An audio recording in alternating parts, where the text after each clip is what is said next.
everyone. Believe it or not, the holidays are right around the corner. Thanksgiving is what, like 2 weeks? And Christmas, like 6?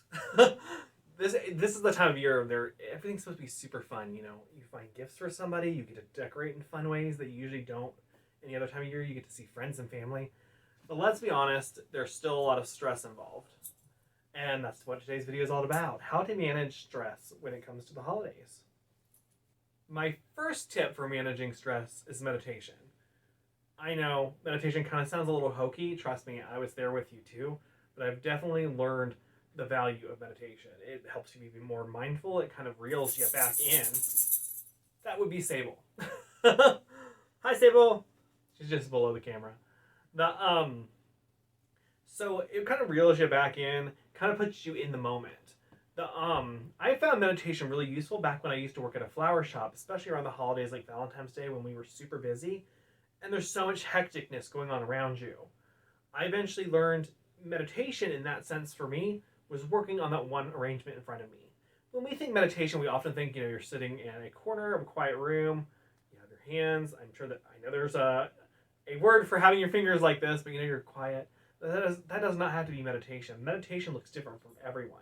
Meditation could be taking a warm bath. It could be lying on a bed. It could be doing the old-fashioned in a corner of like a warm room where it's quiet.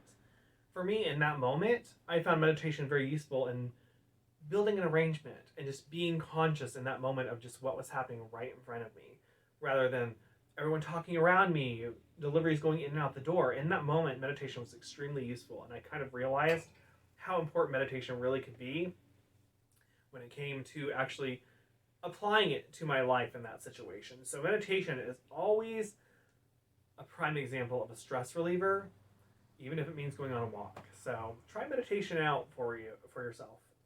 Even if you are someone who doesn't necessarily believe in it or never thought to try it, go ahead. I bet you'll have success.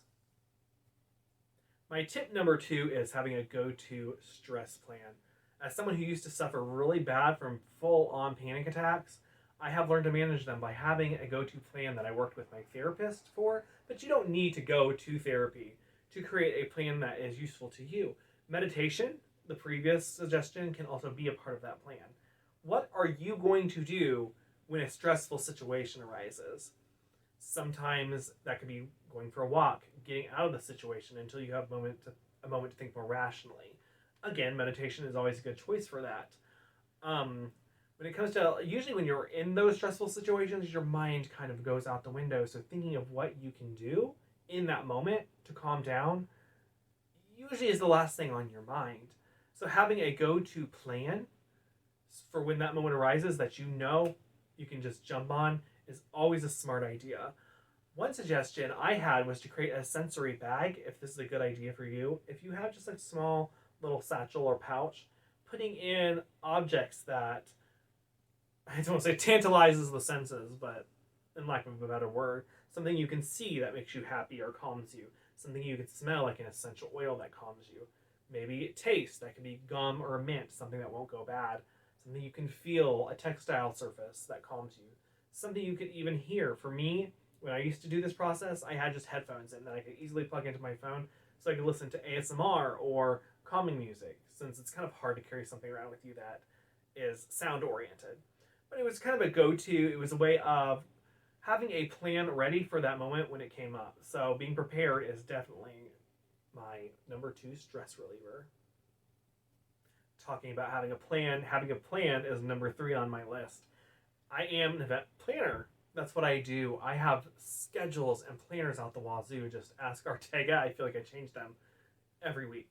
I don't think I've ever used a planner for the full length of time that it is used for, because once it gets dirty or too written on, I just can't handle it. It's a little bit OCD.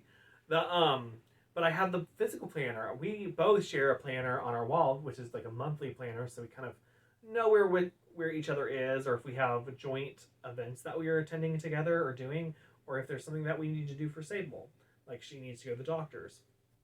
As an event planner, I cannot stress how important it is to have a plan so you can break things down and not stress yourself out over something all at one time. Make life easier on yourself and have a plan. My next tip is delegating. Now, before I get into this tip, let me give you some advice. Do not assume that people can help you. So, what does that mean? That means don't take on any projects where you already know in the beginning you're going to need help. It's not fair to your parents or your spouse or your children or friends or family if you're just going to assume that they're going to help you. They have hectic schedules too. This is a hectic time of year for them as well. So don't take on anything you think you can't handle initially before going into the tip of delegating. To go the best route, if there's a project that is presented to you and you're interested in taking it, the best advice I can give to you is before accepting it, sit down with your friends or family or spouse or children and ask them if they'd be interested in being involved in whatever that task is, if you don't think you can handle it before accepting it. Then once they kind of put their input, if in fact they can help you or if they have the time for that or if they're interested, then you can accept the project or whatever it is that you would like to do for the holiday. If at some point you are doing something and you get overwhelmed, because that can happen, sometimes the plans that you make from the previous tip don't always go according to plan. Things happen. And in those situations, you can't plan for it. You can't ask people in advance if they can help you. You just have to ask them then. Unfortunately, they may not be able to help you, and you are going to have to struggle a little bit. And that's where the first tips of managing stress comes into play. Your meditation techniques, your go-to plans. If they can help you, that's great. Don't see it as a sign of weakness to ask for help and choose to delegate things. It doesn't mean you're bad at it. It means you're smart and you're not going to stress yourself out or the people around you.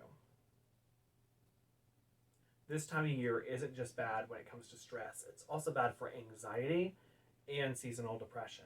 So these are all very important wellness and health issues that can really take a toll on you, especially if you're someone who already suffers from things like anxiety and depression. It will get even worse this time of year.